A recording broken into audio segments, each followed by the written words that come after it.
Tadam!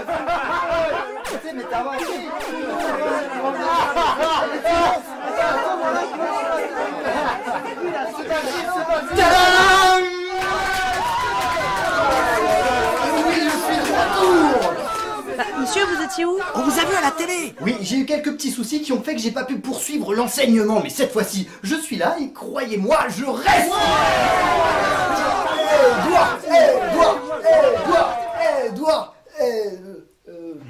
Oubliez ça. Vous savez quelle est la meilleure? C'est que nous allons enfin pouvoir reprendre le programme.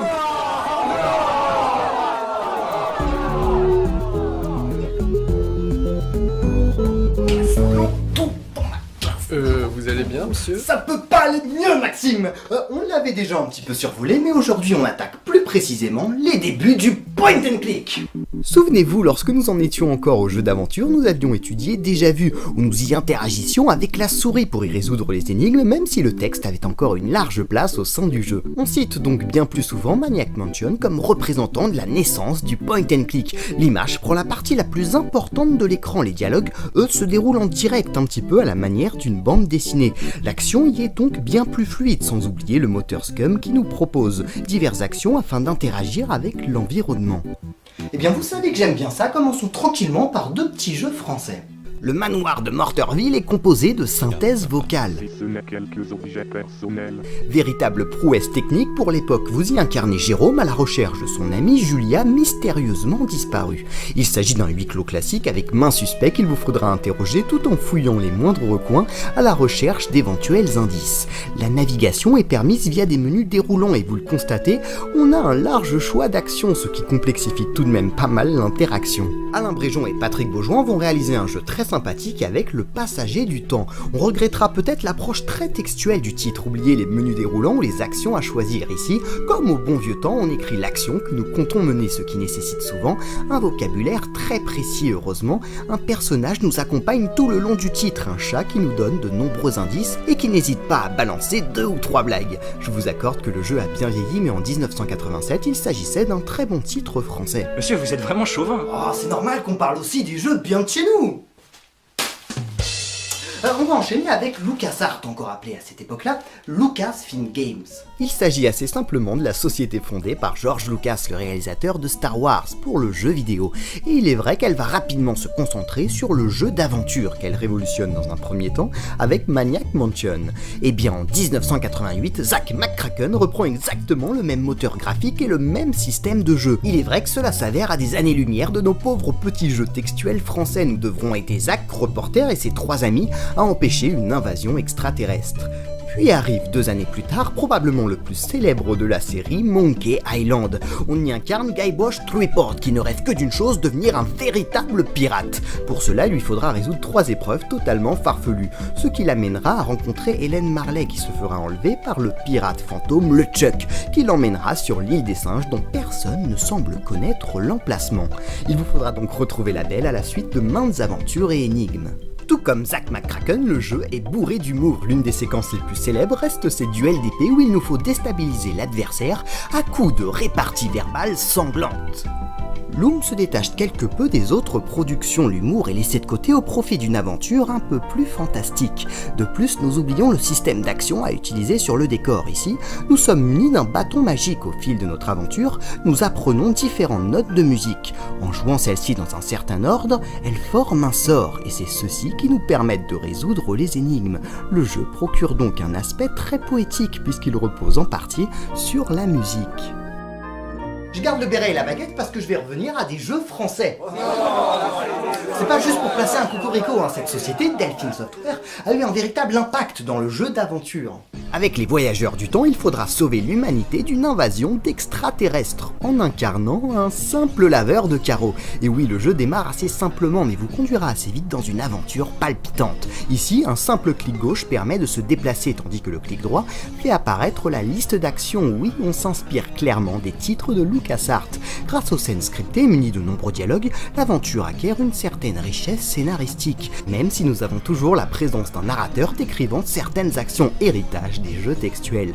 Malgré une créativité indéniable, on semble tout de même un peu frileux à innover dans l'hexagone. Les graphismes sont d'un certain Eric Chahi, oui, celui qui réalisera quelques années plus tard Another World. Les musiques de Jean Baudelos sont très immersives, les énigmes sont assez corsées, malgré cela, le jeu est un véritable succès et reçoit même de nombreux prix, notamment aux États-Unis, où il se voit nommé le meilleur jeu d'aventure de l'année 1989. L'année suivante, Delphine remet le couvert sur la table. Cette fois-ci, nous incarnons un espion américain au cours d'une aventure complexe. L'interface est identique, mais le jeu comprend quelques phases d'action pure, qui s'avèrent souvent difficiles et peu jouables. Et oui, mélanger les genres est un pari risqué. Cependant, l'histoire est prenante, les graphismes sont magnifiques, le jeu n'en est pas moins un hit international. Et en 1991, Croisière pour un cadavre, un jeu d'enquête plutôt classique. Un meurtre a été commis au cours d'une croisière et bien sûr nous avons différents suspects. Il s'agit donc de rechercher des indices et d'interroger, tester les alibis des différents passagers. Mais impossible d'être sur une mauvaise piste ou d'accuser un tort un suspect. À force d'interrogatoire, vous arriverez toujours plus ou moins vite au coupable, contrairement au jeu suivant. Dites-moi, est-ce que certains se souviennent de Ken et de Roberta Williams? À part Jean-Charles. Bon bah vas-y Jean-Charles. On les a vus dans les premiers jeux d'aventure et ils ont réalisé notamment Mystery House en 1980. Précisément. En effet, il s'agissait du tout premier jeu d'aventure graphique. La société s'appelait alors Online System et sera rebaptisée par la suite Sierra Online. Et bien c'est Roberta Williams elle-même qui est aux commandes de The Colonel's Bequest, une sorte de remake de Mystery House. Mais vous allez le voir, bien plus riche que ce dernier. Au cours d'un repas où toute sa famille est présente, le colonel Dijon explique qu'à sa mort, son énorme héritage sera partagé entre tous les convives de ce soir, excepté votre personnage Laura, qui ne fait pas partie de la famille. Cela divise donc en 11 parts ce bel héritage. Vous l'aurez compris, au cours de la soirée, il vous faudra enquêter et surveiller cette famille, car petit à petit, les cadavres vont s'accumuler. Quelqu'un semble ne pas être prêt à partager une telle somme, ce qui ne semble d'ailleurs pas déranger les autres convives. Après tout, un mort, c'est une part en moins. C'est l'exemple d'une belle famille soudée. Le système s'avère surprenant d'originalité. Ici, vous êtes comme spectateur de toute cette action. Impossible d'être bloqué dans The Colonel Bequest. Le jeu avance tout seul. Régulièrement, une horloge indique le temps qui défile. Il est donc fort probable qu'après votre première nuit, votre première partie, vous n'ayez pas compris grand-chose, que vous soyez passé à côté de pas mal d'indices. Et c'est justement ce qui crée la tension bien présente du titre. Au cours du jeu, le temps s'écoule. Les cadavres s'accumulent. Le jeu ne vous attend pas. Il ne faut donc pas perdre de temps sur de fausses pistes. Impossible ici de tenter toutes les combinaisons de dialogue jusqu'à obtenir le précieux indice. Non, en attendant, le meurtrier court. Il faut donc interroger judicieusement et peut-être parviendrez-vous à démasquer le criminel avant qu'il n'exécute son dernier meurtre. Le jeu est particulièrement bien écrit, les possibilités sont multiples et s'adaptent à vos actions. Les habitants, eux, s'inquiètent de plus en plus au fil de la soirée. L'ambiance du jeu en devient réellement pesante. Avec The Colonel's Bequest, Roberta propose une expérience que seul le jeu vidéo est capable de retranscrire.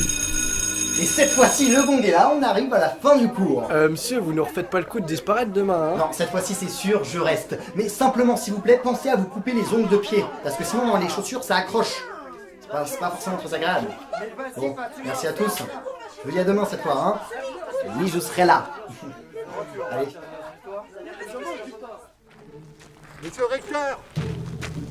Monsieur le recteur!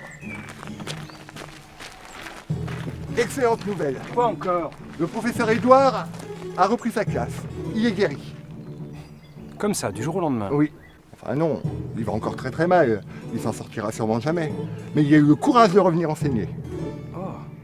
Alors à notre dernière rencontre, nous parlions de l'établissement Voltaire que vous souhaitez que j'intègre. Eh bien oui, pourquoi pas. J'aimerais pouvoir m'entretenir un moment avec lui. Vous savez, je ne pense pas qu'il soit en mesure... Donnez-lui rendez-vous jeudi au café de la terrasse. Non, vraiment, je pense qu'il a besoin de repos. Et ensuite, je m'organiserai pour vous et l'établissement Voltaire. Café de la terrasse, vous dites? Très bien, je lui transmets. Merci.